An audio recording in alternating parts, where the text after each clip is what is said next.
একজন বলছে, বলে এই নিমাই চাঁদের কোম্পানিরা এরা যদি ইমানদার প্রমাণ করা পারে তাহলে আমার সুইফট গাড়িটা তাদের দিয়ে দেবো। আমার দাদা, যার প্রকৃত নাম নঈমউদ্দিন,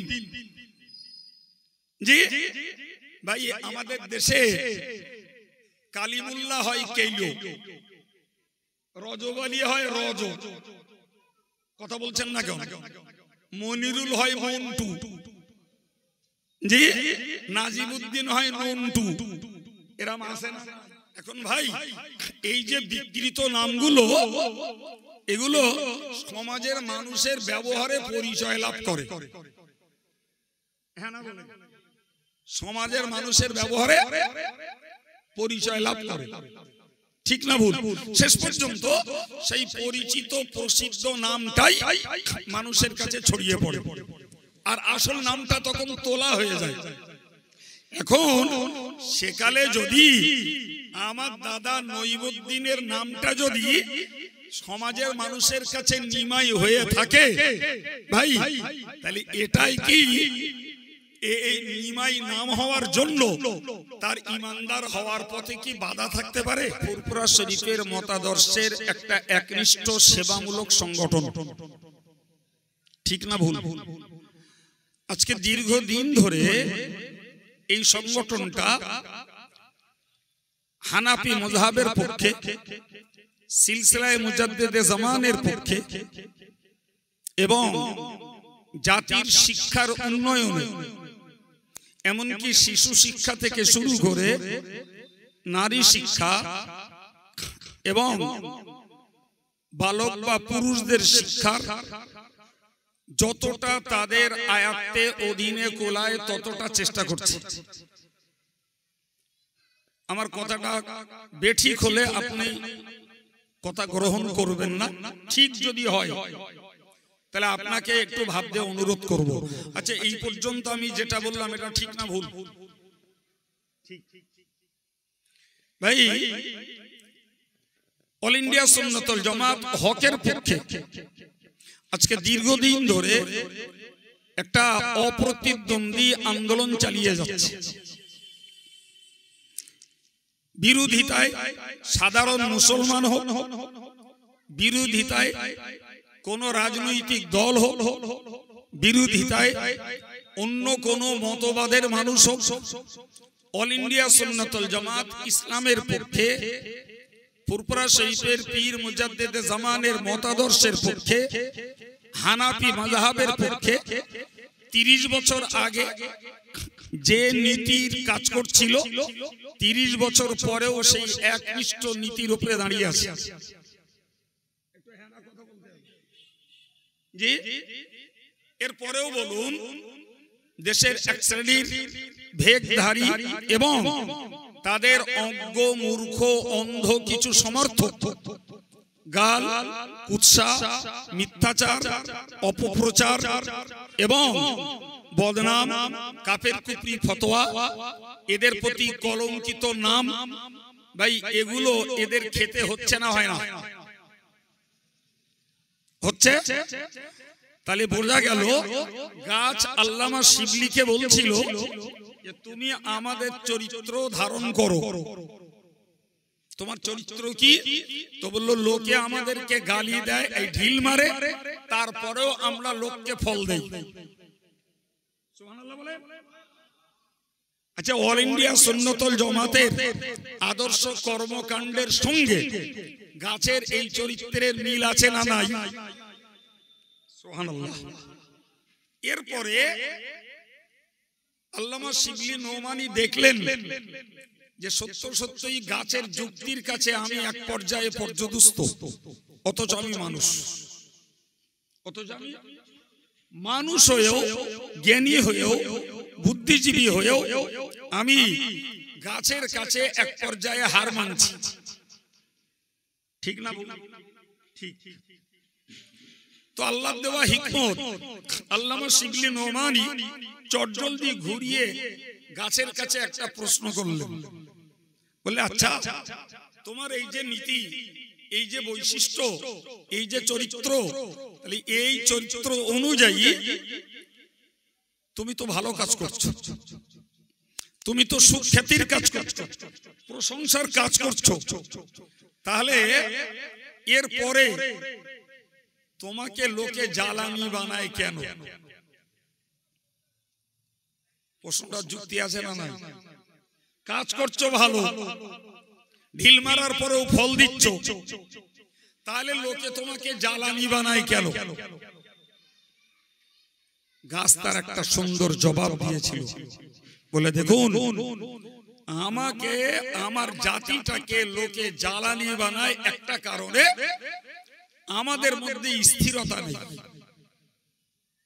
আমাদের মধ্যে একনিষ্ঠতা নেই, আমাদের মধ্যে দৃঢ়তা নেই। বলে কেমন?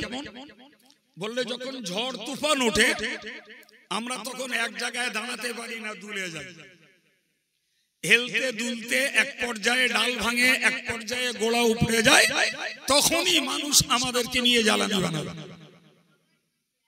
সুতরাং এত ভালো কাজ করার পরেও আমরা জ্বালানি হই, একান্ত কারণ আমাদের মধ্যে স্থিরতা নেই। তাই আমরা ঝড়ে দাঁড়াতে পারি না, আমরা ঝড়ের কাছে হার মেনে যখনই উপড়ে পড়ি, ভেঙে পড়ি, তখনই আমাদেরকে নিয়ে লোকে জ্বালানি বানায়। কথাটা যুক্তি আছে? আপনাকে ব্রেনটাকে কনসাস করতে হবে, সতর্ক করে সজাগ করে কথা বুঝতে হবে। ভাই, অল ইন্ডিয়া সুন্নাত ওয়াল জামাত গাল খেয়ে জাতির কাজ করছে, ঠিক না ভুল? তাহলে এরপরে যদি জাহান্নামের জ্বালানির হাত থেকে বাঁচতে হয়, তাহলে আমাদের ভিতরে দরকার স্থিরতা, আমাদের ভিতরে দরকার একনিষ্ঠতা, আমাদের মধ্যে দরকার দৃঢ়তা, আমাদের ভিতরে দরকার শক্ত পদক্ষেপ, ঠিক না ভুল? শুকরিয়া আল্লাহর দরবারে অল ইন্ডিয়া সুন্নাত ওয়াল জামাতের নেতৃবর্গ বলি, আর এদের সঙ্গী সাথী সমর্থক সহযোগীদের কথা বলি, আলহামদুলিল্লাহ দেশ জুড়ে ভিন্ন পীড়িতের ঝড় চলছে, দেশ জুড়ে ভিন্ন ভিন্ন মতবাদের ঝড় উঠছে, দেশ জুড়ে গাল ফজিয়াত কুৎসা রটনার ঝড় উঠছে, দেশ জুড়ে পার্থিব লোভ লালসার স্বার্থপরতার ঝড় উঠছে। এরপরেও এক শ্রেণীর ইমানদার মুসলমান অল ইন্ডিয়া সুন্নাত ওয়াল জামাতের নীতি আদর্শকে বরণ করে নিয়ে তারা মজবুত কদমের উপরে দাঁড়িয়ে আছে। আর একটু জোরে বলেন। পাশাপাশি আমি সমালোচনা করছি না, শুধুমাত্র বাস্তবটাকে তুলে ধরছি। ভাই, আমার দেশের পীর সাহেব আছে, আমার দেশের পীরজাদা আছে, আমার দেশের বক্তা আছে, যাদেরকে দেখছি স্বার্থের জন্য তারা নীতিচ্যুত হয়, স্বার্থের জন্য তারা দল বদল করে, স্বার্থের জন্য তাদের মতবাদ পাল্টায়, স্বার্থের জন্য পূর্বের প্রতিশ্রুতিকে ভঙ্গ করে, স্বার্থের জন্য তারা গাল ফজিয়াত কুৎসা রটাতে কোনো অংশে পিছপা হয় না, স্বার্থের জন্য অযোগ্যতা কাণ্ডজ্ঞানহীনতার ভিতর দিয়ে হকপন্থীদেরকে কাফের কুফরি জাহান্নামী ফতোয়া আর তাদের নামে কলঙ্কিত নামের কুৎসা রটাতে কোনো অংশে কম করে না।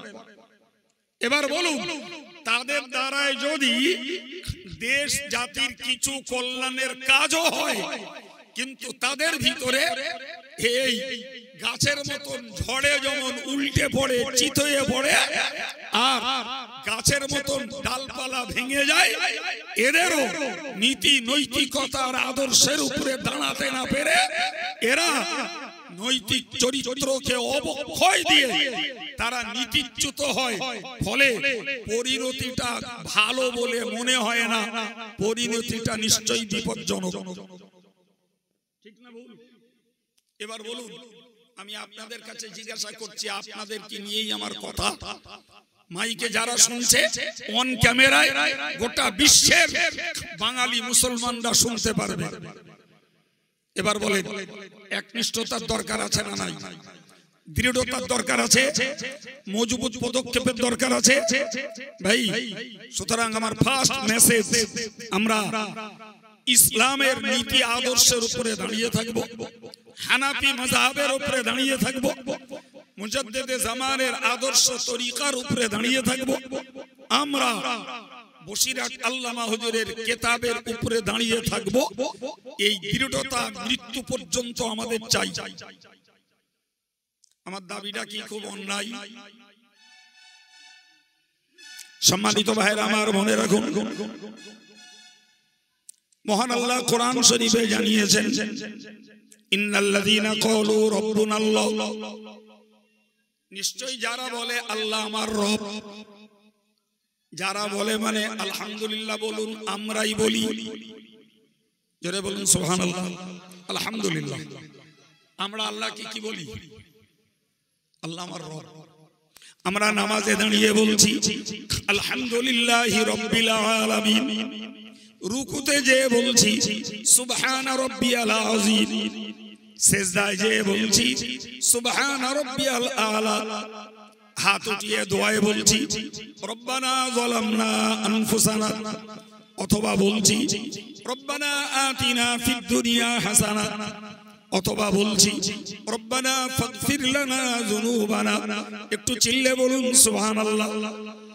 তাহলে নামাজের কেরাতে আমরা রবের নাম নিচ্ছি, রুকুতে যে রবের নাম নিচ্ছি, আমরা সিজদায় যে রবের নাম নিচ্ছি, দোয়ায় যে রবের নাম নিচ্ছি। সুতরাং রবকে ছেড়ে ইমানদার মুসলমানের কোনো স্বপ্ন নয়, তিনি আমাদের রব। আল্লাহ বললেন, এই আমাকে রব বলার পরে যারা স্থির হয়েছে, ইস্তেকামাত অবলম্বন করেছে। এই ইস্তেকামাত আরবি শব্দটার অর্থ হলো অটলতা, অবিচলতা, দৃঢ়তা। হাওয়ায় যতই তুফান উঠুক, আমরা খেজুর গাছ, আমরা ভেঙে মুচড়ে পড়ার লোক নই। সুবহানাল্লাহ হবে না? রাসূলুল্লাহ বলেছেন ইমানদারের উদাহরণ হলো খেজুর গাছের মতো। কিসের মতো? সহিহ বুখারীর হাদিস। রাসূলুল্লাহ বলেছেন যে ইমানদারের দৃষ্টান্ত হলো খেজুর গাছের মতো। দেখবেন ঝড়ে অশোক গাছ উপড়ে পড়ে, সৃষ্টি গাছের ডাল ভেঙে পড়ে, শত শত বাঁশ শুদ্ধ ঝাড় উপড়ে যায়, আম গাছ ঘাড় মোড় দুমড়ে পড়ে, ঠিক না ভুল? ঝড়ে দেখেছেন খেজুর গাছ পড়তে? সুবহানাল্লাহ বাড়ি যায়। আর একটু জোরে বলে। রাসূলের উদাহরণটার বাস্তব যুক্তি আছে না নাই? রাসূল বলেছেন যারা প্রকৃত ঈমানদার এরা হলো খেজুর গাছের মতো। এরা কোন অবস্থাতে, কোন বিরোধী ঝড়ে, কোন বিরোধী গালি, কোন স্বার্থপরতায়, কোন কিছুতেই এরা নীতিচ্যুত হয় না, এরা টলে যায় না, এরা দোদুল্যমান হয় না, এরা চতুর্দুল্যমান হয় না, এরা বহুদুল্যমান হয় না। যতই দুনিয়া জুড়ে ইমান বিরোধী, ইসলাম বিরোধী, হক বিরোধী ঝড় উঠুক, তারা তাদের আপন কদমে দাঁড়িয়ে থাকে। জি ভাই, এটাই ইমানদারের চরিত্র, এটাই হকপন্থী মুসলমানের চরিত্র, এটাই অল ইন্ডিয়া সুন্নতুল জামাতের চরিত্র, এটাই মুজাদ্দিদে জামান ফুরফুরা দাদা পীর সাহেব কেবলার আদর্শে থাকা চরিত্র, এটাই বসিরহাট আল্লামা হুজুরের কিতাবের ভক্ত, অনুরক্ত, অনুসারী সাজবার চরিত্র। কথা ঠিক? আল্লাহ কি বললেন? যারা আমাকে রব বলে আর বাকি জীবনটা ইস্তেকামাত অবলম্বন করে। ইস্তেকামাতের মানে কি বলেছি, আবার বলে দিচ্ছি। ইস্তেকামাত আরবি শব্দটার মানে হলো অটলতা, অবিচলতা, স্থিরতা, দৃঢ়তা, একনিষ্ঠতা। সুবহানাল্লাহ। জি, আমি আমার আব্বা মরহুম হাফেজ শামসুর রহমান সাহেব, তাকে দেখেছি। দরিদ্র মানুষ, দরিদ্র মানুষ, তাকে মানুষ গালি দিয়েছে, খুন করতে গেছে, পথ বন্ধ করেছে, ক্ষেতের পানি বন্ধ করেছে, এবং এবং মেন রাস্তা দিয়ে যাতায়াত বন্ধ করেছে, মাঠ দিয়ে ঘুরে বাদুড়িয়ে গেছে। এরপরেও তাকে দেখিনি কোনোদিন যে তিনি কখনো হকের পথ থেকে 1 ইঞ্চি সরে গেছেন, হানাফি মাযহাব থেকে সরে গেছেন, দাদা হুজুরের মতাদর্শ থেকে সরে গেছেন। তাকে দেখিনি দুর্বার গতিতে বিরোধী মতের চাপ এসেছে, তিনি তার একনিষ্ঠ জায়গায় দাঁড়িয়ে দাদা হুজুরের, বসিরহাট হুজুরের নীতি আদর্শের উপরে অটল জীবন যাপন করেছেন। বাগজোলার মানুষও কম জানে না। এই বাগজোলার গরুহাটে দাঁড়িয়ে আমি ছেলে মানুষ, তার বক্তৃতা শুনেছি, যে বক্তৃতা শুনলে যে কোনো মুহূর্তে বিরোধীরা বোমবিম করবে, মার্ডার করবে, হাইজ্যাক করবে, অথচ দ্ব্যর্থহীন ভাষায় তিনি ন্যায়ের পথে দাঁড়িয়ে, হকের পথে দাঁড়িয়ে সেই কাজ, সেই বক্তৃতা করে এদেশে প্রকৃত দিনদার ইমানদার মুসলমান হানাফি মাযহাব আর সিলসিলায়ে মুজাদ্দিদে জামানের মতাদর্শের মানুষদেরকে অক্সিজেন দিয়ে গেছে। কারুর যদি মনে থাকে আমার কথার সত্যতার প্রমাণ দেবেন, আর কারুর মনে না থাকলেও আমার ভাই আকরম সাহেব সেই সবার দায়িত্বে ছিলেন, তিনি এখনো সজাগ, জাগ্রত এবং প্রতিষ্ঠিত, তার মনে আছে। আমি সেই সবার শ্রোতা। কথা ঠিক বলছি না ভুল বলছি? কথা বলে প্রিয় ভাইরা আমার, আমি আপনাকে বলি, এখন এ প্রোডাকশন নঈমুদ্দিন না নিমাই চাঁদের, ওই বিচারটা করলে নিজের ঈমানটা ধ্বংস করা হবে। কারণ আল্লাহ বলেছেন বিসাল ইসমুল ফুসুক বাদাল ঈমান। মনে রাখো, ঈমানের পরে মন্দ নামে ডাকা একটি ঘৃণ্য কাজ। কোরআন বলেছে তোমরা কাউকে মন্দ উপাধিতে ডেকো না। জি, আমি নিজে আমার দাদার প্রাথমিক জীবন জানি না। জি, তখন দেশময় ধর্মীয় চরিত্র এত বিপুল পর্যায়ে প্রচার হয়নি। বাবা, এই কথা বুঝতে পারছেন কি? জি, সে তো 1950 সালের আগের কথা, তখন তিনি ইন্তেকাল করে গেছেন। তার মানে এখান থেকে মিনিমাম 81 বছর আগে। আপনি বলেন 81 বছর আগে এদেশের ধর্মীয় চরিত্র কতটা ভালো থাকতে পারে? বলেন বলেন। তখন মসজিদ ছিল না, গ্রামে গ্রামে 2-4খান গ্রামের লোক একটা মসজিদে যেয়ে নামাজ পড়তো, মাদ্রাসার নামগন্ধ ছিল না। যখন ওয়াজ নসিহতের এত প্রাদুর্ভাব ছিল না, একটা মুন্সি টাইপের লোক 2-4টা গ্রামের মরা, বিয়ে, এই জাতীয় কাজগুলোকে সম্পন্ন করত। এ ঠিক বলছে না ভুল বলছি? জি, তখনও মুসলমানেরা লক্ষ্মীর গলায় ধান দিত, তখনও মুসলমানেরা ফরিদের নামে সিন্নি দিত, তখনও মুসলমানেরা আশ্বিন মাসের শেষ তারিখে বলতো আশ্বিন যায় কার্তিক আসে, মা লক্ষ্মী গর্ভে বসে। তখনও মুসলমানেরা আখ মাড়াই করতে যে সিন্নি দিত, ধান কাটতে যে গোলায় ধান দিয়ে যেত, তখনও মুসলমানেরা মনসার ডালা দিত। এই জাতকে একটু ভাবার দরকার। যদি এ জাতি সেই শিরক থেকে, সেই বেদাত থেকে, সেই কুসংস্কার থেকে যদি শিরক বাদ দিয়ে তাওহীদের পথে এসে থাকে, তারা যদি কুফরি বাদ দিয়ে ঈমানের পথে এসে থাকে, বেদাতকে ত্যাগ করে সুন্নতকে যদি তারা ধরে থাকে, তাহলে ফুরফুরা পীর সাহেব কেবলা এবং বসিরহাটের পীর সাহেব কেবলা এবং তাদের অনুসারী সমর্থকদের একান্ত অবদানের বিনিময়ে তিলে তিলে এরা ধুতি বাদ দিয়ে লুঙ্গি পরেছে, এরা দাড়ি ছাটা বাদ দিয়ে দাড়ি ছেড়ে দিয়েছে, খালি মাথাটা টুপি দিয়ে ঢেকেছে, এরা ওই জাতীয় শিরক বিদআতের কাজগুলোকে বাদ দিয়েছে। সুবহানাল্লাহ বলে, আর একটু জোরে বলে ভাই। ফলে আমি বলতে পারি জি, আমার দাদা যার প্রকৃত নাম নঈমউদ্দিন, জি ভাই, আমাদের দেশে কালিমুল্লাহ হয় কেইলো, রজব আলী হয় রজ, কথা বলছেন না কেন? মনিরুল হয় মন্টু, জি, নাজিমউদ্দিন হয় নন্টু। এরম আছে না?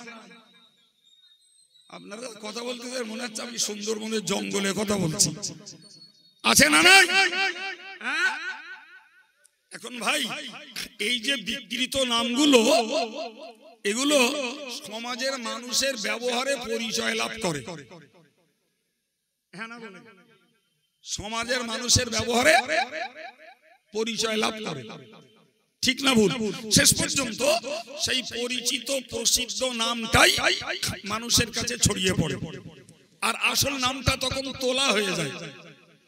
এখন সেকালে যদি আমার দাদা নঈমউদ্দিনের নামটা যদি সমাজের মানুষের কাছে নিমাই হয়ে থাকে ভাই, তাহলে এটাই কি এই নিমাই নাম হওয়ার জন্য তার ইমানদার হওয়ার পথে কি বাধা থাকতে পারে? ভাই এই নিমাই নামটা কি তার নামাজি হওয়ার পথের বাধা থাকতে পারে? ঠিক করে বলে, নিমাই নামটা কি ইসলাম আমল করার পক্ষে কি বাধা হতে পারে? ভাই রাসূলের অনেক সাহাবী, আমি একজনের নাম বলছি, জি, যার নাম প্রসিদ্ধ হযরত আবু হুরায়রা রাদিয়াল্লাহু আনহু, তার প্রকৃত নাম আব্দুর রহমান। কি নাম? জোরে বলেন। আব্দুর রহমান তার প্রকৃত নাম, অথচ গোটা বিশ্ব জুড়ে পরিচিত কি নামে? জোরে বলেন। আবু হুরায়রা। আবু হুরায়রা মানে বিড়ালের পিতা। কিসের পিতা? বিড়ালের পিতা।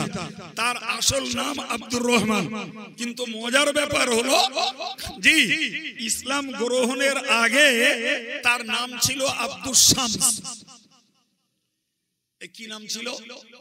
আব্দুস শামস মানে হলো সূর্যের দাস, সূর্যের পূজারী, সূর্যের গোলাম। এবার বলেন, এই যে সূর্যের পূজারী, সূর্যের গোলাম, সূর্যের দাস, ইসলামী আকায়েদে এই নামটা কি গ্রহণযোগ্য? বুঝে গেছেন? তিনি আব্দুস শামস নাম নিয়ে রাসূলের কাছে যে কলেমা পড়ে মুসলমান হলেন। রাসূল তার আব্দুস শামস নামটাকে পরিবর্তন করে বলে দিলেন, তোমার নাম আব্দুর রহমান। এরপরে সেই আব্দুর রহমান কোনদিন বিড়ালের বাচ্চা যত্ন করছিল, রাসূল তাকে মজাক করে বললেন, ইয়া আবা হুরায়রা, হে বিড়ালের পিতা। বাস রাসূলের ওই কথাটাই আল্লাহর দরবারে এমন কবুল হলো যে বিশ্ব জুড়ে তার আসল নাম লোক বইতে ছাড়া জানে না, আবু হুরায়রা বলেই চেনে। এবার বলেন, এই আবু হুরায়রা রাসূল কারীমের জি হাদিস বর্ণনা করেছেন 5374টা। আর একটু জোরে বলেন, এত এত হাদিস রাসূলের লক্ষ লক্ষ সাহাবার মধ্যে কেউ বর্ণনা করেনি। প্রিয় ভাই আমার, এই নামের জন্য, আবু হুরায়রা নামের জন্য তার হাদিস বর্ণনা আটকেছে। তার হাদিস বর্ণনায় সারা পৃথিবীর আলেমরা উপকৃত, সারা পৃথিবীর মুসলমানেরা উপকৃত। সুবহানাল্লাহ বলে। জি প্রিয় ভাইরা আমার, আমি আপনাকে জিজ্ঞাসা করতে চাই, ভাই কোরআন বলল যে ইসলাম গ্রহণের পরে কাউকে মন্দ নামে ডাকা এটি চরম ঘৃণ্য অপরাধ।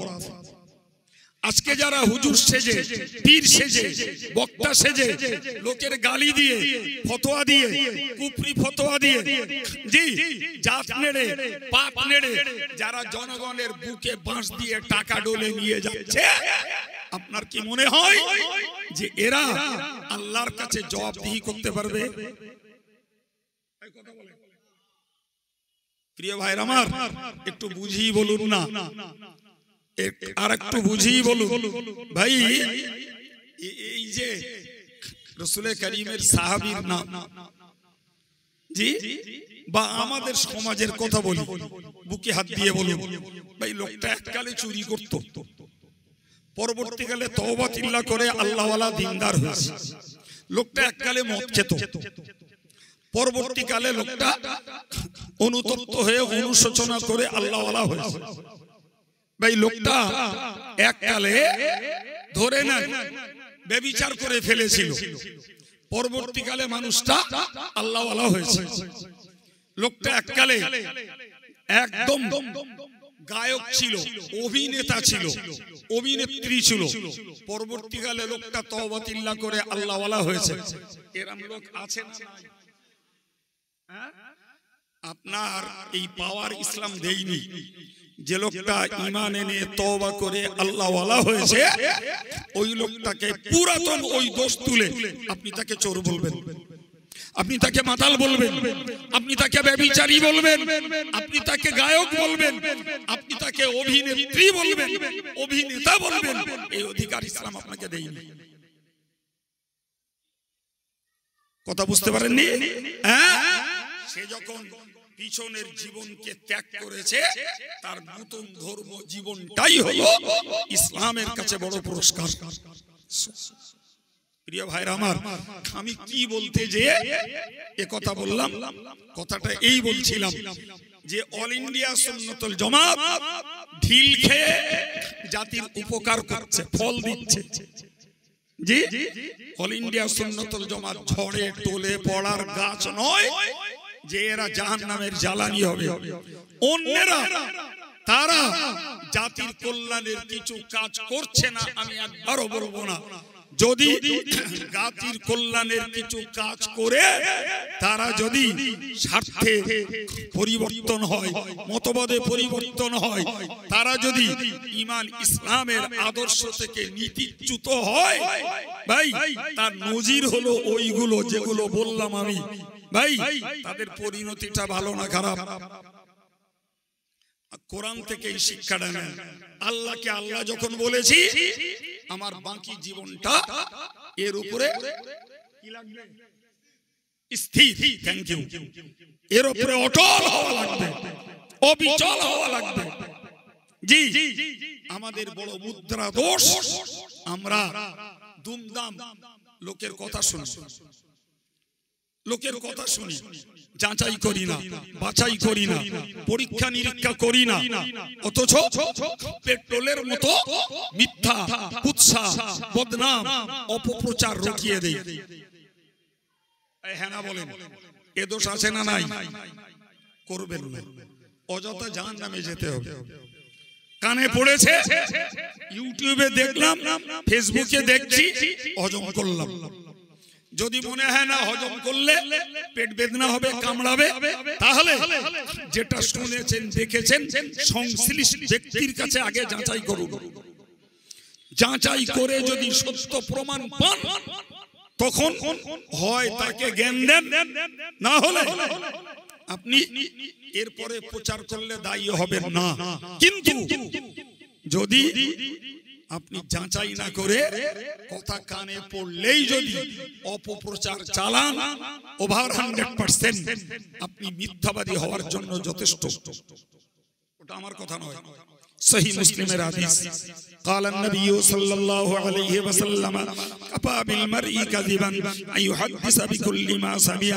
হুজুর বলেছেন, যে লোকটা যে কথাই শুনলো, অর্থাৎ দোষের কথা, ত্রুটির কথা, এই জাতীয় কোন কথা কানে এলো আর বিনা যাচাইয়ে ওইটাকে বিশ্বাস করে নিল, আমার আল্লাহর নবী বলেছেন ওই লোকটার মিথ্যাবাদী হওয়ার জন্য যথেষ্ট। এই কথা বুঝতে পারছেন কি? জি, আজকে একজন বলছে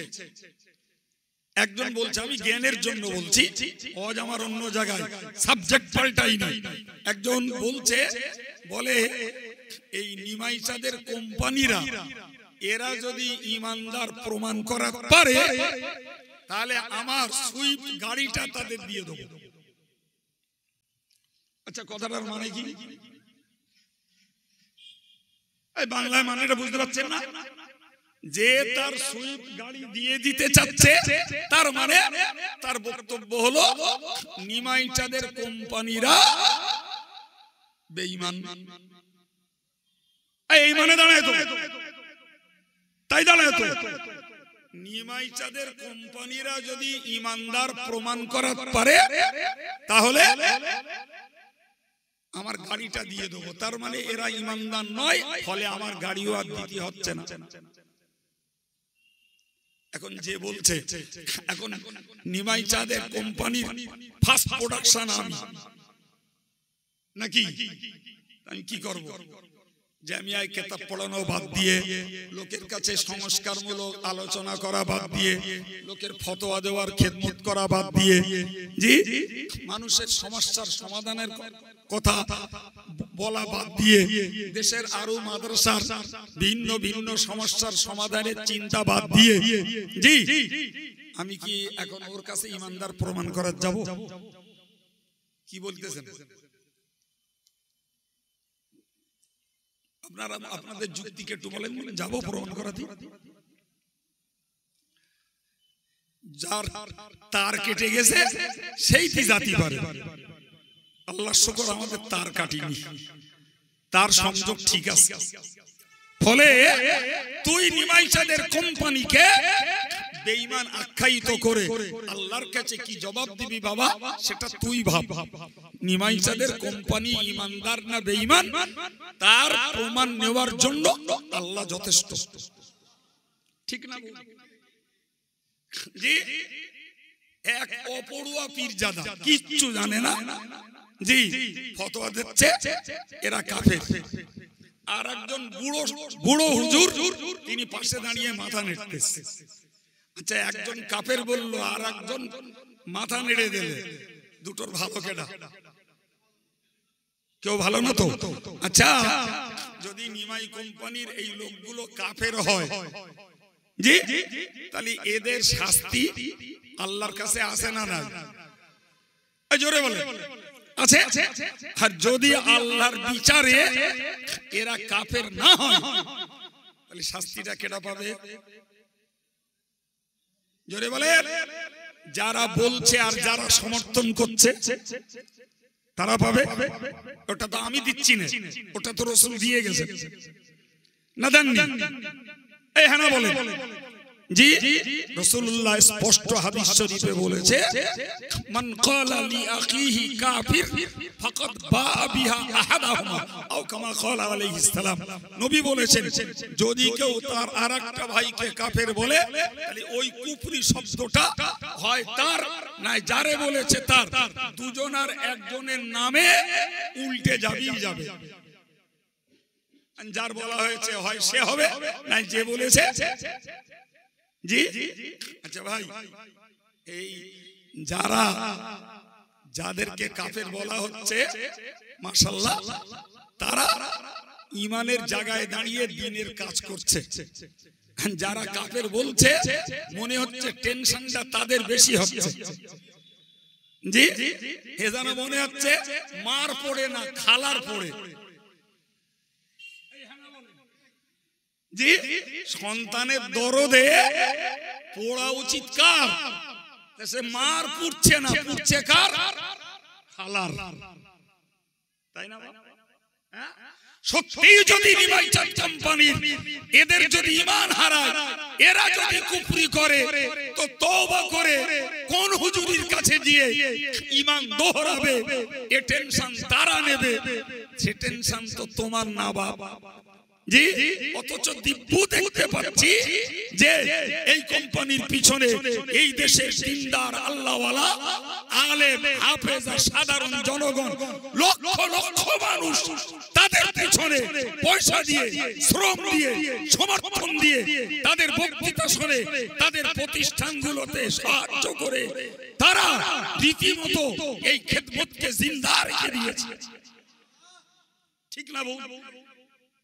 জি তুমি জানো রাসূল বলেছেন ইয়াদুল্লাহি আলাল জামাআত, রাসূল বলেছেন যে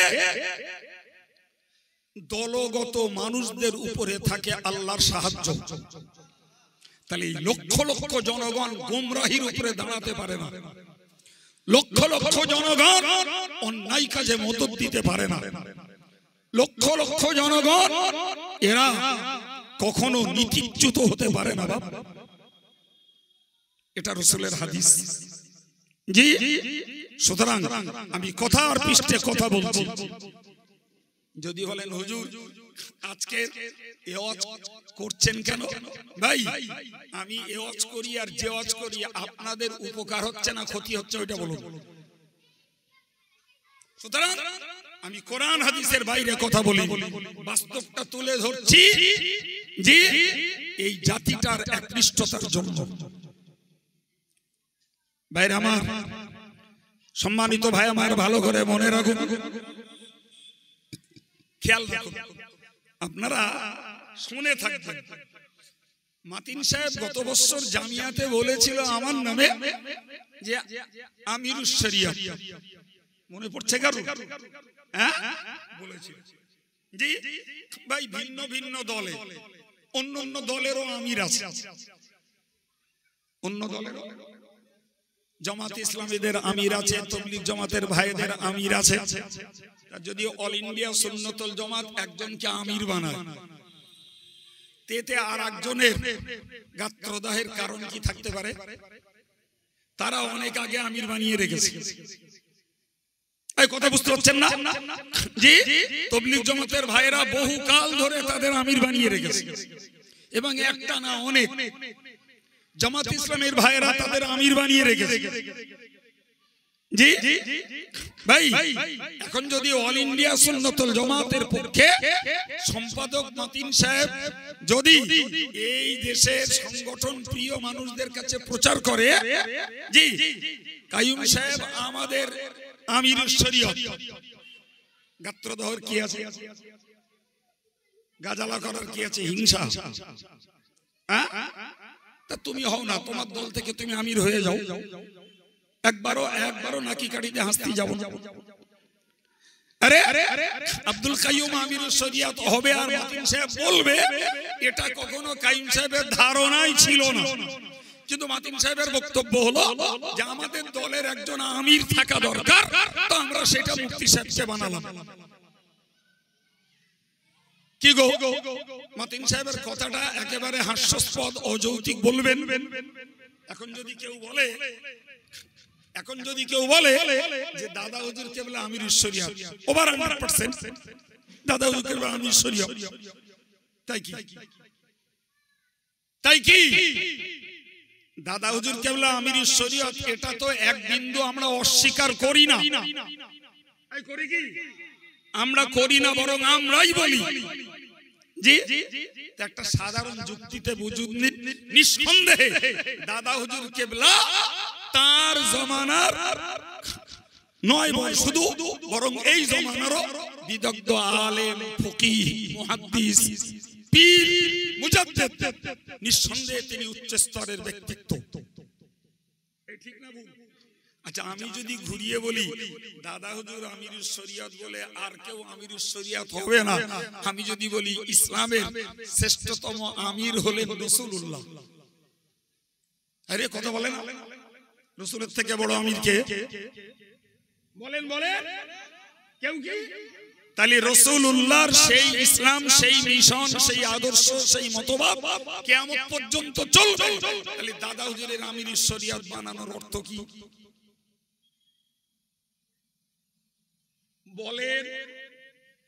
এ বাবা, এক মসজিদে ইমাম সাহেব ছিল, ধরে নেন রাসূলুল্লাহ মসজিদে নববীর ইমাম, রাসূলের পরে হলেন আবু বকর সিদ্দিক রাদিয়াল্লাহু আনহু ইমাম, রাসূল তারপরে হলেন হযরত ওমর ফারুক রাদিয়াল্লাহু আনহু ইমাম, তারপরে হলেন হযরত ওসমান গনি রাদিয়াল্লাহু আনহু ইমাম, তারপরে হলেন হযরত আলী রাদিয়াল্লাহু আনহু ইমাম। জি, এনাদের মতো মানুষরা যাদের গুণ আর যোগ্যতা বর্ণনা করার ভাষা আমার নেই, তারা ইমাম ছিলেন। এখন বর্তমান দেশের মসজিদগুলোতে যারা নামাজ পড়াচ্ছেন, এই সমস্ত বিশ্বশ্রেষ্ঠ বাহরুল উলুম জান্নাতি সাহাবীরা ইমাম হয়েছিলেন বলে এখনকার মসজিদের ইমামগুলোর ইমাম বলা যাবে না। এইটা কিচ্ছু বলে না, কি বলবেন ওদের? হায় রে পোকা লাগা মাথা। জি, এক স্কুলে হেডমাস্টার ছিল, তার পিরিয়ড, জি তিনি তার চাকরির পিরিয়ডে হেডমাস্টার ছিলেন। তার চাকরি রিটায়ার হয়ে গেছে, সিটটা খালি হয়েছে, ধরে নেন। তো আর একজন সেই স্কুলের হেডমাস্টার হতে পারবে না? পারবে না। তার হেডমাস্টার বলা যাবে না? যাবে না, যাবে।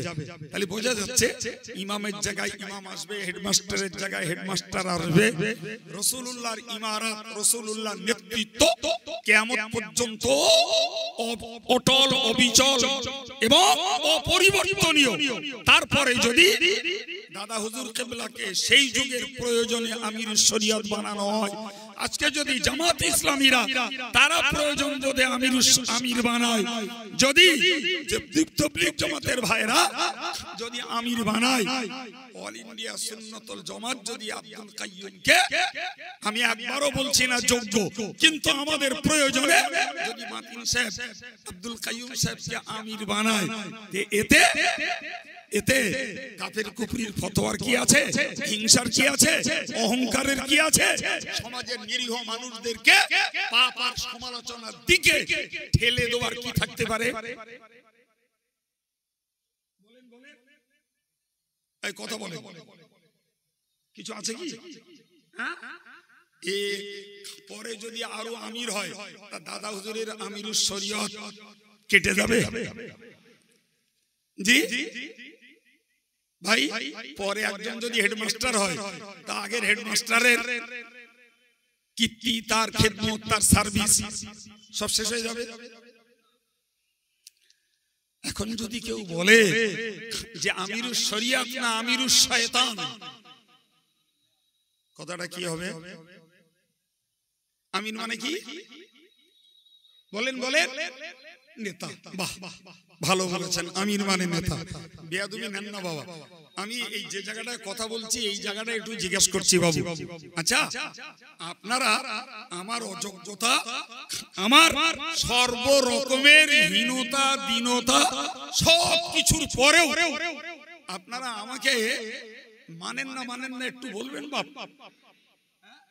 তাহলে এখন যদি আমি হই শয়তানের আমির, তার মানে ঘুরিয়ে কি প্রমাণ হলো? দেশের যে লক্ষ লক্ষ জনগণ আব্দুল কাইয়ুমকে নেতা হিসাবে মানে, এই লক্ষ লক্ষ জনগণ হলো শয়তান আর তাদের নেতা হলো আমির। মানে তাই দেশের লক্ষ লক্ষ দিনদার, ইমানদার, দাড়িওয়ালা, আল্লাহওয়ালা, তাহাজ্জুদওয়ালা, সুফি, দরবেশ, বুজুর্গ আর সাধারণ ইমানদার, ধার্মিক আমলওয়ালা মুসলমানকে যে ভদ্রলোক এক কোপে শয়তান বলে আখ্যায়িত করতে চায়, আচ্ছা এই ভদ্রলোককে সাধু, আল্লাহওয়ালা, খোদার ভয়, পরকালের ভয় কিছু আছে বলে মনে হয়? এরপরেও যদি তারা কোন জনগণ বা এক শ্রেণীর জনগণের কাছে হুজুর হয়ে আমন্ত্রণ পায়, আর এদের কাছ থেকে যদি তারা তাদের কমার্শিয়াল ব্যবসাটা লুটে পুটে খায়, তাহলে ড্রাইভার আর প্যাসেঞ্জার দুটোর একটাও কি সোজা পথে যাচ্ছে না খানার দিকে যাচ্ছে? দেশের বাংলায় বলে গাড়ি গরু সব খানায়। জি, গাড়ি গরু খানায় যদি যায়, তা প্যাসেঞ্জাররা কোথায় যাবে? জি প্রিয় ভাইরা আমার, আজকে আমি আপনাকে কথা বলছিলাম যে আল্লাহকে যারা রব বলেছে তাদের ভিতরে ইস্তেকামাত চাই। ইস্তেকামাত চাই। ইস্তেকামাত না থাকলে মরার সময় ঈমান নিয়ে মরা কঠিন হবে, একদম একদম বাস্তব। আপনি উদাহরণে বুঝুন, একজন লোক আল্লাহওয়ালা আর একজন লোক আল্লাহ ভোলা, এই দুটো মানুষের আসন্ন মৃত যখন, তখন পর্যায়টা একই। কিরম বলুন তো?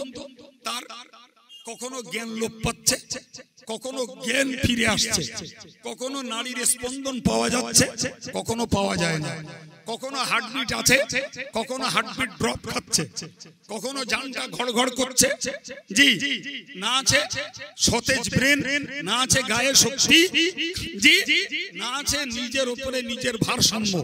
দুটি লোকের অবস্থা একই। কার কার বলেছি? ওটা বলে আল্লাহ ওয়ালা আর আল্লাহ ভোলা, দুটো লোকের অবস্থা একই। এখন যে লোকটা আল্লাহ ভোলা, ইবলিস ওর কাছে এলো। ইবলিস ওর কাছে এসে বলল যে দেখ, তোর আপনজনেরা সবাই তোর চারিপাশে দাঁড়িয়ে, সবাই তোর চারিপাশে দাঁড়িয়ে, তোর এত তৃষ্ণা, কেউ তোকে একটু পানি দিচ্ছে না, আর সত্যি দেয় না। সত্যি দেয় না মানে রাসূলুল্লাহর একটা বক্তব্য এমন রয়েছে যে একজন মুমূর্ষ মানুষের তৃষ্ণাটা এমন হয় যেন সাত সাগরের পানি খেলেও তার তৃষ্ণা মেটে না। জি, তারে কি পানি দিচ্ছে আমরা? 8 চামচ দুধ, 8 চামচ পানি, হয়তো একটা ন্যাকড়া ভিজিয়ে ঠোঁটে দিচ্ছি, বা একটু ভিজে হাত ঠোঁটটায় ঘষে দিচ্ছি। ঠিক বলছি না ভুল বলছি? এর বেশি দিতে চায় না কেউ, কারণ লোকটার জানটা ঘড়ঘড় করছে। ওটা সর্দি নয়, ওটার মৃত্যুর পূর্ব কষ্ট। ওই অবস্থাতে বেশি করে পানি দেবো, আর যদি গলায় বেঁধে মরে যায় সারা জীবন কলঙ্কের ডালি বইতে হবে। তুই আমার বাপের গালে পানি দিলি আর ওই পানি গলায় বেঁধে মরে গেল, এই বদনামের ভাগী কেউ নিচ্ছায় না বাপ। তাই একটু দেয়। ইবলিস ওর পরিচিত একটা মানুষের রূপ নিয়ে ওকে বলে, দেখ তোর আপনজনেরা সব তোর চারিপাশে ফেল ফেল করে তাকিয়ে রয়েছে, তোর তৃষ্ণা নিবারণের মতো পানি দেয় না, আমি তোকে পানি দেবো, পান করবি? তো দেখে আমার পরিচিত লোক পানি দেবে বলছে, তা দিক, বলে হ্যাঁ পান করবো। তো ইবলিস তখন পেশাব করে ওর সামনে আনে, এনে বলে, তুই বল আল্লাহ নেই। কি বলতে বলে? বল আল্লাহ নেই। ভাই ও কি বলবে পরে থাক, আমাদের বিবেক কি বলছে একটু ভাবি। ওই লোকটার জীবনে ঈমান ইসলামের উপরে স্থিরতা ছিল না। ফর এক্সাম্পল, ইবলিস বলেছে নামাজ পড়িস না, তা পড়িনি। ইবলিস বলেছে গান শুনতা শুনেছে। ইবলিস বলেছে জুয়া খেলতো খেলেছে। ইবলিস বলেছে অবৈধ রোজগার করতো করেছে। ইবলিস বলেছে চাষপেট তো পিটেছে। ইবলিস বলেছে সুদ খাতো খেয়েছে। ইবলিস বলেছে মিথ্যাচার করতো করেছে। ইবলিস যা বলেছে ঈমান ইসলামের নীতির উপরে দাঁড়িয়ে না থেকে ইবলিস যখন যেটা বলেছে সেইটা শুনতে শুনতে শুনতে শুনতে এখন মরণ দুয়ারে পৌঁছে গেছে। জি, এখন ইবলিস বলছে বল আল্লাহ নেই। আপনাদের যুক্তি কি বলছে? ওই লোকটা কি বলবে?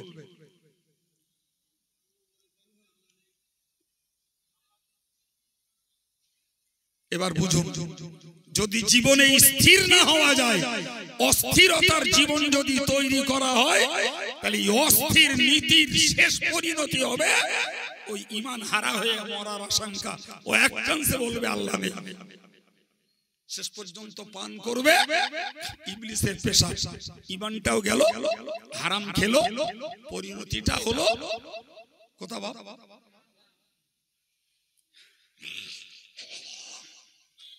পক্ষান্তরে মনে রাখুন, একজন দিনদার আল্লাহওয়ালা এই লোকটারও হার্টবিট ঠিক নেই, নাড়ির স্পন্দন ঠিক নেই, ওই লোকটারও জ্ঞান লোপ পাচ্ছে, গায়ের শক্তি হারিয়ে গেছে, চোখের চাউনি দাঁড়িয়ে গেছে, ওই লোকটার কাছেও যথারীতি একই অবস্থা, তারও বুকে তৃষ্ণা, বাড়ির পাশে সমস্ত লোকেরা রয়েছে, কেউ তাকে পানি পান করতে বেশি করে দিচ্ছে না। ওই পরিচিত লোকটা এসে বলল, তোমাকে পানি দেবো, খাবে? উনি বললেন হ্যাঁ খাবো। পানি আনলো, এনে বলল সেই পেশাব, এনে বলল বল আল্লাহ নেই। ওই লোকটা জীবনব্যাপী ইবলিসের কথা শুনিনি, ইবলিসের কথায় অস্থির হয়নি, জীবনে হালাল রোজগার করেছ তো, চরম দরিদ্রতাতেও হালাল থেকে বিচ্ছিন্ন হয়নি, জীবনে যত যত যত কঠোর কষ্ট পেয়েছে তারপরেও নিজের জীবনটাকে স্বার্থপরতায় নীতিচ্যুত হয়নি, জীবনে কখনো নামাজ ত্যাগ করিনি, রোজা ত্যাগ করিনি, হকের পথ থেকে সরে দাঁড়াইনি। প্রিয় ভাইরা আমার, ওই লোকটা এক কানসে বলবে, তুই তো ইবলিস, তোর পানির দরকার নাই, অবশ্যই আল্লাহ রয়েছে।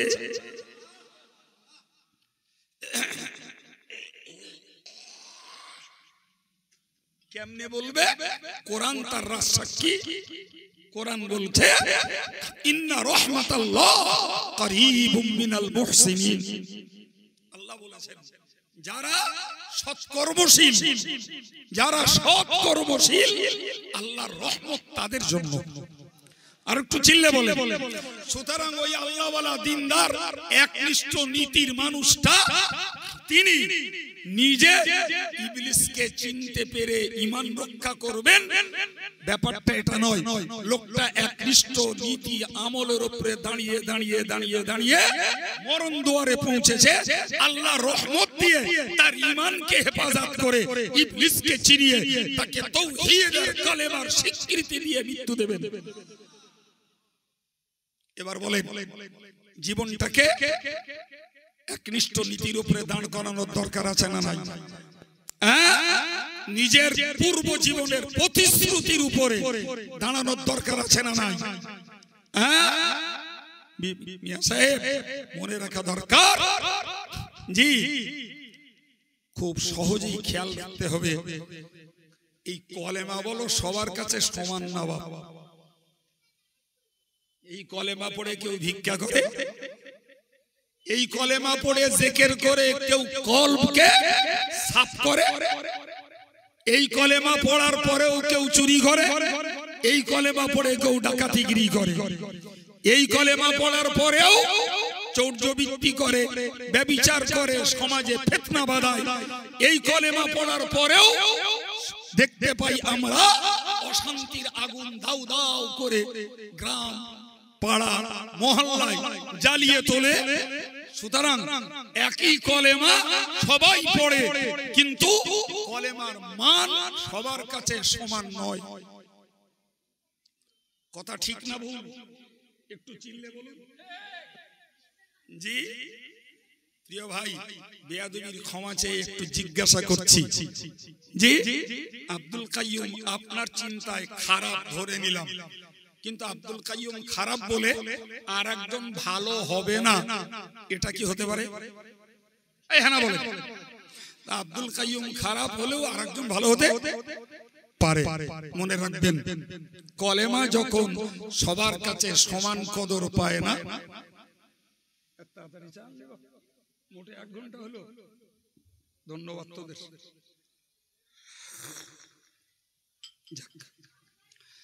প্রিয় ভাইরা আমার, কি বললাম? কলেমা সবার কাছে, জি মিশরের সৈয়দ কুতুব রহমাতুল্লাহ আলাইহি একটা তাফসীর লিখেছিলেন। তাফসীরটার নাম হলো তাফসীর ফি জিলালিল কুরআন।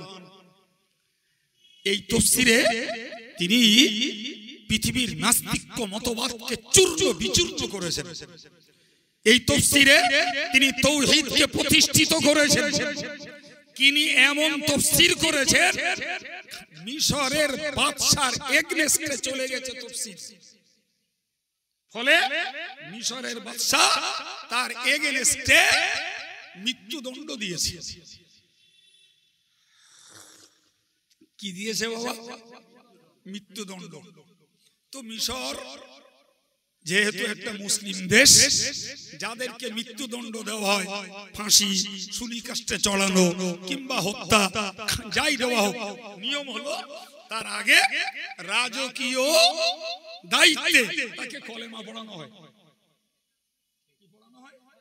কলেমা পড়ানো হয়। তো মিশরের হযরত আল্লামা সৈয়দ কুতুব রাহমাতুল্লাহ আলাইহিকে মৃত্যুদণ্ড দেওয়া হয়েছে, নির্দিষ্ট সময় এসেছে। জি, তো সরকারের পোষা একজন ইমাম সাহেব গেছেন মিশরের আল্লামা সৈয়দ কুতুব রাহমাতুল্লাহ আলাইহির কি পড়াতে? কলেমা পড়াতে। জি, আল্লাহু আকবার। তিনি মৃত্যুর কেন্দ্রে দাঁড়িয়ে বলেছিলেন, তুই হলি রাজার বাদশার পোষা অর্থভোগী চাটুকার, যে কলেমা পড়ে তোরে সরকার বেতন দেয়, আর আমি সেই কলেমা পড়ে আমি আজকে মৃত্যুদণ্ড পাই। তোর কলেমা আলাদা, আমার কলেমা আলাদা। আমি কলেমা পড়ে শহীদ হয়ে বেঁচে যাব, তুই কলেমা পড়ে জাহান্নামে যাবি। কি বুঝলেন? কলেমা এক, জোরে বলেন, বাক্য এক। এর গ্রহণযোগ্যতা, এর মান মূল্যায়ন, এর যত্ন, এর চরিত্র, এর বৈশিষ্ট্য সকল মুসলমানের কাছে এক নয়। প্রিয় ভাইরা আমার, আমি আপনাকে খুব আন্তরিকতার সঙ্গে বলবো, মনে রেখে দিন। জি, আজকের যুগে যারা এই মঞ্চ দখল করে আমাদের কাছে, তারা কি কি হয় বলুন দিন? হাফেজ, কারি, মাওলানা, মুফতি, মুহাদ্দিস, অনল তেজস্বী, যুগ উপযোগী, জি, কোকিল কণ্ঠী, ভাই কত রকমের উপাধি চাই, সব দিয়ে দেয়। কারা দেয়? মাঠ পাস, নিড়েন পাস, ঠেলা পাস, লাঙল পাস, সেলাই পাস, এরাই দেয়। রাগ করছেন বিরাট বলেন? হ্যাঁ, শিক্ষিত লোকেরা জানে, শিক্ষিত লোকেরা জানে যে ডিগ্রি দেয় কলেজ, ইউনিভার্সিটি। আর এই ওয়াজের মজলিসের ডিগ্রির জন্য কলেজ লাগে না, ইউনিভার্সিটি লাগে না। জি, সব সাধারণ লোকে দিয়ে দেয়। আজকের বাগজলের হ্যান্ডেল, জি, কালকের হায়দারপুরে, পরশু দিন কীর্তিপুর, তারপর দিন চলে গেল ওই কেওসা, তারপর দিন তেতুলিয়া। ছড়াতে সময় লাগবে, জোরে বলে। আমারে একটা বক্তার হ্যান্ডেল দেখাচ্ছে। জি, আমার জীবনে গীবত করার স্বভাব না, জ্ঞানটা নিচ্ছি। আমি সবে গিয়ে পৌঁছেছি, জি, সবে গিয়ে পৌঁছেছি, প্রচন্ড ক্লান্ত, আর যেই শুয়ে পড়েছি ওই অবস্থায় একটা লোক এসে আমার কাছে একটা হ্যান্ডেল ধরছে। আমি ভাই রাখো, পরে দেখছি। তো হচ্ছে না হুজুর, একটু দেখেন, আপনি এটা না দেখা পর্যন্ত আমার মনের কচকচানি যাচ্ছে না। তা দেখলুম একজন বক্তার নামে লেখা, বক্তার নামে লেখা যুগ উপযোগী অনল তেজস্বী মুফাসসিরে কোরআন, কারি, মাওলানা, মুফতি অমুক সাহেব। এই অমুক সাহেব বলে যে ভদ্রলোকের নাম দেওয়া আছে, মাশাআল্লাহ, তিনি জীবনে মাদ্রাসায় কোনোদিন পড়িনি, একদম আজও বাজারে ওয়াজ করছে, জীবনে মাদ্রাসায় কোনোদিন পড়িনি। তা আমি শুধু দেখে বললাম, ভাই এটা কিয়ামতের পূর্ব লক্ষণ, এর বেশি আর কিছু বললাম না। আজকে আপনি ভাবতে পারছেন, ফতোয়া দিচ্ছে, একদিকে ফতোয়া দিচ্ছে পঞ্চায়েত, ফতোয়া দিচ্ছে থানা, ফতোয়া দিচ্ছে কোর্ট। আমি যেন গল্প বলছি, জোরে বলে। ফতোয়া পঞ্চায়েত দিচ্ছে, থানায় দিচ্ছে, কোর্টে দিচ্ছে, আমরা নিয়ে যাচ্ছি। তালাকের ফতোয়া, ফারাজের ফতোয়া, জি, বিয়ের ফতোয়া, ঠিক না ভুল? ঠিক ঠিক ইসলামী দৃষ্টিকোণ থেকে আজকের ফতোয়া দিচ্ছে যারা ফতোয়ার একটা কিতাব পড়িনি, যারা কোরআন শরীফ পড়তে পারে না, যারা আরবি এবার টুকু নেড়াটুকু পড়বার মতন হয়তো যোগ্যতাও রাখে না, তারাই ফতোয়া দিচ্ছে জি, এবং যথারীতি চ্যালেঞ্জ করছে। সে আগে বললাম না বাবা, তার যার কাটা সেই ওই চ্যালেঞ্জ নেয়। কিন্তু আমি আপনাদেরকে এই জন্যই বলছি ভাই, বড় জামা, মুখে দাড়ি, মাথায় টুপি, গলা ভালো, মদ্দায় নাচে, নিয়েই নাচে জি, দেখলেই ভাই সবাই বলো আল্লাহ ভীরু না, সবাই হকপন্থী না, সবাই আলেম না, সবাই যোগ্য না। এই মঞ্চটা হয়েছে কমার্শিয়াল, এটা একটা রোজগারের সেন্টার, এটা একটা রোজগারের কেন্দ্র। যে যত গলা বাজাতে পারে, যে যত সুর নাচাতে পারে, মদ্দার সঙ্গে যদি মেয়েদের পর্দার বাইরে আনতে পারে, তার তত বাজার বেশি। কাইম সাহেব যতই চেল্লাক জি, কাইম সাহেবের গাড়ির তেল খরচ, ড্রাইভার খরচ, সময় ব্যয় সব হিসেব কিতাব করিয়া দেখা যাবে একটা লিমিটেড মর্যাদা জি। আর অন্যদের জন্য 15-20 হাজার কোনো সমস্যা নেই, 40,000 মারলি তবে চাকা ঘুরবে। আগে মারতে হবে ফোন পেতে, তারপর চাকা ঘুরবে, এর আগে না। 8টাতে 10টা 30, 10টাতে 12টা 40, 12টাতে 2টো 50, তারপরে চাকা ঘুরবে। কথা বলছেন না কেন? প্রিয় ভাইরা আমার, আপনি বলুন এটা কি একনিষ্ঠতা? এটা কি হেদায়েতের পথের দৃঢ়তা? এটা কি দেশের জনগণের কাছে দ্বীনের দাওয়াত না কমার্শিয়াল? জি প্রিয় ভাইরা আমার, সুতরাং আমি আপনাকে বলবো ওই কলেমা যেমন সবার কাছে সমান মর্যাদা পায়নি, বিশ্বাস করুন এই আলেম নামীয় ব্যক্তি, বক্তা নামীয় ব্যক্তি, হাফেজ নামীয় ব্যক্তি আর হ্যান্ডবিলে ডিসিগনেশন, হ্যান্ডবিলে ডিগ্রি প্রচারিত ব্যক্তি, আপনাকে আমাকে এই সজাগ জ্ঞানটা নিতে হবে। যত ডিগ্রি জান্নামে থাক জি, প্রকৃত যদি চেক আপ করা হয় ও ডিগ্রি পাওয়া মুশকিল হয়ে যাবে। আর যদি বিনা চেক আপে দেখতে চান, ভাষা শুনলে বোঝা যাবে, কোরআন পড়া শুনলে বোঝা যাবে জি, তাদের বক্তৃতার সাবজেক্ট শুনলে বোঝা যাবে এরা জাতির হেদায়েত কতটা করছে আর নিজেদের স্বার্থ সিদ্ধি কতটা করছে সেটা ভালোই জানা যাবে।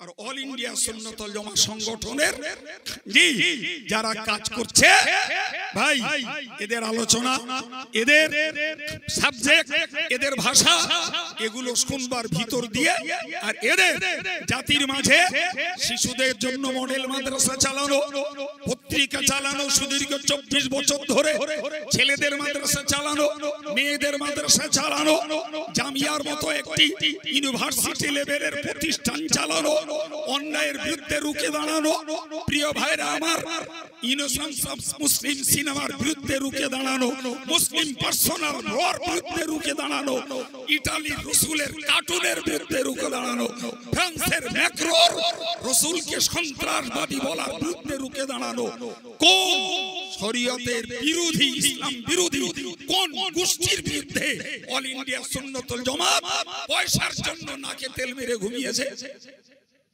এই কথা বলেন, পয়সা দেখিনি, সময় দিয়েছে, শ্রম দিয়েছে, ঘাটির পয়সা খরচা করেছে, এদের মহব্বতের মানুষরা পয়সা দিয়েছে, সেই পয়সার বিনিময়ে এই জাতীয় প্রোগ্রামগুলোকে সম্পন্ন করা হয় জি। সুতরাং আমি আপনাকে বলবো বেয়াদবি নেন না বাবা, আমাকেই যদি মনে করেন যে এই লোকটাও অযোগ্য, নগণ্য, অথর্ব, আমি ওভার 100% একটা প্রতিবাদ করব না, আল্লাহর কাছে ছেড়ে দেবো। কিন্তু আমার বক্তব্য এই জায়গাটায়, বড় জামা, মুখে দাড়ি, মাথায় টুপি, লোককে ক্যাপচার করতে পারে, মানুষের কাছে বিরাট গ্রহণযোগ্যতা পায় ভাই, সবাইকে আল্লাহর রাস্তে সমান মনে করে নিজেদের নীতিটাকে হারিয়ে ফেলবেন না বাবা, সবাই সমান নয়। আপনি বলেন, আমি একটা দুটো উদাহরণ বলছি। ফর এক্সাম্পল ভাই, বাংলায় পীরের বাজার কম আছে? জোরে বলে, বাংলায় পীরের বাজার কম নয়। আচ্ছা বলেন তো, কোন পীর জিকির তার মুরিদরা জিকির করছে আল্লাহ পাচ্ছে, কেউ লাফিয়ে আরেকজনের ঘাড়ে গিয়ে পড়ছে, কেউ জিকির করতে করতে প্যান্ডেলের খুঁটিতে উঠে পড়তেছে, কেউ জিকির করতে করতে পীর সাহেবের ঘাড়ে গিয়ে পড়ছে, কেউ জিকির করতে করতে উল্টে পড়লো কাপড় খুলে মাথা। আমি গল্প বলছি জি ভাই, কেউ জিকির করছে মেয়ে মরদ একসঙ্গে বসে আর বলছে বাইরের আলো জ্বালাও রে, বাইরের আলো নিভাও রে, দিলের আলো জ্বালাও রে, দেখছে কারেন্ট অফ করে মেয়ে ছেলে বেটা ছেলে একসঙ্গে। আমি হিল্লি দিল্লির কথা বলছি না, আপনি যেখানে বাস করেন সেই সারাউন্ডের কথা বলছি। এমন পীর পীর সাহেব ছবি দিচ্ছে ঘরের দরজায় লাগিয়ে রাখো, আর সকাল সন্ধ্যায় ধূপ দেবে পীরের ছবি, এও পীরও চলছে। এই কথা বুঝতে পারছেন না? পীর সাহেব এই তো জি ভাই, পীর সাহেবের পায়ে মহিলা মুরিদা মাথা ঠুকছে, আর পীর সাহেব মুরিদার পিঠে হাত চাপড়াচ্ছে। প্রিয় ভাইরা আমার, এবার বলুন পীর শব্দটা কমন শব্দ জি, যার মৌলিক গুণ হলো পীর হিংসুটে হয় না, পীর অহংকারী হয় না, পীর অন্যায় কাজে জেদি হয় না, পীর দুনিয়া লোভী হয় না, পীর পীর তাকওয়া করে, পীর পরেশগার হয়, পীর নফল ইবাদত করে, পীর জিকির তাসবিহ পড়ে, পীর হারাম হালাল বাদ বিচার করে। ভাই এই যে পীর সাহেবের গুণাগুণ শব্দটা এক, কিন্তু কার জন্য কোথায় লাগানো হচ্ছে আর কে কোথায় ঘুমড়ি খাচ্ছে এটা আজকের আম জনতার ভাববার অভাব হয়ে পড়েছে। ঠিক না ভুল? সুতরাং আলেম আর বক্তা নামটা সবার জন্য যেমন জি উপযুক্ত নয়, পীর শব্দটাও সবার জন্য উপযুক্ত নয়। ভাই ভাইরা আমার মনে রেখে দিন, আমি আপনাকে বলবো ভাই, এই যে পীরেদের এক অংশের কাজ বললাম, ভাই কোন একনিষ্ঠ দিনদার ইমানদার মুসলমান এই জাতীয় পীরেদের কাছে আত্মসমর্পণ করতে পারে? আলেম শুনবেন, শোনেন দুই একটা, আমি নাম করব না জি, আলেম ওয়াজ করছে, আমি নিজে কানে শুনে বলছি, কারোর কাছ থেকে শুনে বলছি। আলেম ওয়াজ করছে, বলছে এই পীর সাহেবরা বলে কল বুকের মধ্যে, আমি কোরআন আর কম্পিউটার দুটো এক জায়গায় করে দেখেছি, কল হলো মাথার পেছনে। কোথায় কল? ইন্টারন্যাশনাল মুফাসসিরে কোরআনের বক্তব্য, ইউটিউবের বরকতে জি, বাংলাদেশ এখন ভারতে, পাকিস্তান এখন ভারতে, ভারত এখন আরবে, ভারত এখন আমেরিকায়, মানে একাকার। সারা পৃথিবীর কাদরিয়া, চিশতিয়া, নকশবন্দিয়া, মুজাদ্দিদিয়া জি সমস্ত হক সিলসিলায় তরিকতের ওলিরা একমত যে পীর হলো বুকের মধ্যে। কোরআন তার জ্বলন্ত প্রমাণ। কোরআন বলছে লা তা'মাল আবসার, লোকেরা চোখে অন্ধ নয়, ওয়ালাকিন তা'মাল কুলুব, অন্ধ তাদের হৃদয়, আল্লাতী ফিস সুদূর, যে কল্পটা তাদের বুকের মধ্যে। কোরআন শরীফের সূরা 17 পারায় সূরা হজের শেষ সাফায় রয়েছে, শেষ সাফার আগের সাফা, আগের পৃষ্ঠায় কোরআন কল্প কোথায়? এই জমানায় এমন আলেম আছে রীতিমতো বলছে ভারতবর্ষে ব্যাংকে সুদ খাওয়া যায়। কি বলছে? জোরে বলেন। এখন যারা সুদী কারবারে আসক্ত, সুদের সঙ্গে যুক্ত হয়ে যারা আর্থিক ডেভেলপ, আর্থিক উন্নতি করতে চায়, ভাই ও হুজুরির ফতোয়া তার কাছে তো চাটনির মতো ভালো লাগবে। আমি আব্দুল কাইয়ুম বাগজলা মানে পাড়ার ছেলে বলা যায়, আমার ফতোয়া সেখানে আর টেকবে? বলবে দেখো এত বড় আলেম, এই রাম হেইয়া পাগড়ি, আর লাল দাড়ি একদম কলপ করে লাল রগরগ করছে, সে বলছে ব্যাংকের সুদ খাওয়া যায়। ব্যাংকের সুদ খাওয়া কথা বুঝতে পারছেন কিছু? এমন বক্তা বেরিয়েছে যে বলছে কোরআনে 5 ওয়াক্ত নামাজ পড়ার কথা লেখা নেই। সুবহানাল্লাহ বলবেন? কখন হ্যান্ডেল মারবো তাই জোরে বলেন নাউজুবিল্লাহ। জি, সে নাম নেছে আহলে কোরআন। কি নাম নেছে? বলছে নামাজ পড়ার কথা, 5 ওয়াক্ত নামাজ পড়ার কথা কোরআনে লেখা নেই। এখন বাপ একটু বলুন দিন, মুসলমানদের মধ্যে কিছু অংশ জি নামাজ না পড়লি ভালো হয়, এরা মাইন্ডের, এরা মানসিকতার লোক আছে না নেই? জি, তারা বলছে ঠিক। কথা বুঝতে পারেননি? আর আমার মতন কিছু লোক আমরা শুধু লোকের বলছি বাবা 5 ওয়াক্ত নামাজ পড়ো, ভয়ের সঙ্গে বিনীত ভাবে খুশু খুজুর সঙ্গে নামাজ পড়ো, কাজ ফেলো, টাইমলি নামাজ আদায় করো। আর ওদিকে যদি বাতাস দিয়ে বলে জি নামাজ পড়ার কথা কোরআনে লেখা নেই, বলে বাদ দে তো, কাইম কি জানে আবার। তাহলে হাওয়া লাগার লোক আছে না নেই? ভাই আমরা চিল্লাচ্ছি গান হারাম, বাজনা হারাম, কাওয়ালি হারাম। জি, আর একজন জি 2-10 বার হজ করে এসে কাওয়ালি করছে আর বলছে সব প্রেমের সামা। কি বলছে? প্রেমের গান। জি, আর একটা লোক বলছে, বলে এই লোকটা 17 বার হজ করেছে, কি খারাপ কিছু করেছে? 17 বার হজ করে গান গাচ্ছে। ভদ্রলোকের নাম ওই জগতের ছেলেরা ভালোই জানে, জানে না কেউ? জি প্রিয় ভাই, আমি আপনাকে বোঝাতে চাইছি, তাহলে একটু বলুন, ভাবুন, মাথায় রাখুন। জি, সব আলেম এক পর্যায়ের না, সব হাজী সাহেব এক গুণ সম্পন্ন না, সব কলেমার ভাই এক আদর্শ আর এক আখলাকের না। ঠিক কিনা বলুন? জি, আমি আপনাকে অনুরোধ করে বলবো, জি এক নিষ্ঠতার জীবন যদি রক্ষা করতে হয়, আল্লাহকে আল্লাহ বলেছি, ও জায়গা থেকে নড়বো না। ইসলামকে আমার ধর্ম বলে মেনে নিয়েছি, কোন স্বার্থে ইসলামী নীতির বাইরে যাব না। হযরত মুহাম্মদ সাল্লাল্লাহু আলাইহি ওয়াসাল্লামকে আমার ইহকালের পরকালের নেতা বলেছি, ও জায়গা থেকে 1 ইঞ্চি বিচ্যুত হব না। ইমামে আযম আবু হানিফা রাহমাতুল্লাহ আলাইহিকে জি আমার মাযহাবের ইমাম বলে মেনেছি। গোটা বিশ্বে 100 কোটি মানুষ তার মাযহাবকে ফলো করে। আজকের যুগে ইউটিউবের বক্তা, পিস টিভির বক্তা আর এমাদানি সেবাদানির কথায় আমি হানাফি মাযহাবের মসলা থেকে সরে দাঁড়াবো। আমি ফুরফুরার পীর সাহেব কেবলাকে কাদরিয়া, চিশতিয়া, নকশবন্দিয়া, মুজাদ্দিদিয়া জি সমস্ত হক সিলসিলায় তরিকতের বাংলার মুসলমানদের ইমাম বলে মেনে নিয়েছি।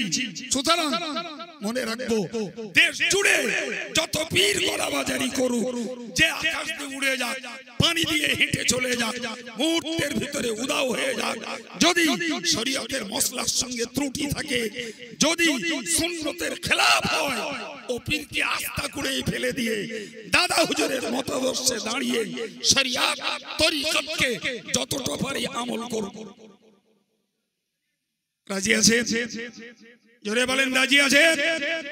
প্রিয় ভাইরা আমার, গোটা বাংলার মাটিতে মনে রেখে দেওয়া দরকার, জি গোটা বাংলার মাটিতে ধর্মীয় লেখক হিসেবে বসিরহাটের আল্লামা বড় মাওলানা যত ধর্ম জ্ঞান সম্পন্ন কিতাব লিখেছেন, বাংলাতে ধর্মীয় বিষয়ক কিতাব বাঙালি জাতির জন্য এত কেউ লিখেনি। আমি অনেকগুলো লেখককে কম বেশি একটু একটু চিনি, তাদের বই একাধখানা পড়েছি, তাদের বইয়ের লিস্ট দেখেছি। জি, কিন্তু বসিরহাট আল্লামা হুজুর ঈমানের চিন্তায়, ইসলামের চিন্তায়, সুন্নতের চিন্তায়, বেদাত উৎখাতের চিন্তায়, বেদাতি মতবাদের বিরুদ্ধে, হানাফি মাযহাবের পক্ষে, দাদা হুজুরের মাসলাকের পক্ষে যত কিতাব লিখেছেন, ভাই এই বাংলায় অত কিতাব আর কেউ লিখেছেন আমার জানা নাই। তবে আমি পড়িনি বলতে পারবো না, শুনেছি বা কোন কিতাবে লেখা আছে দেখেছি। বাংলাদেশের পীর মরহুম হযরত মাওলানা আল্লামা নিসার আহমদ সাহেব রহমাতুল্লাহ আলাইহি, তিনি নাকি অনেক কিতাব লিখেছেন।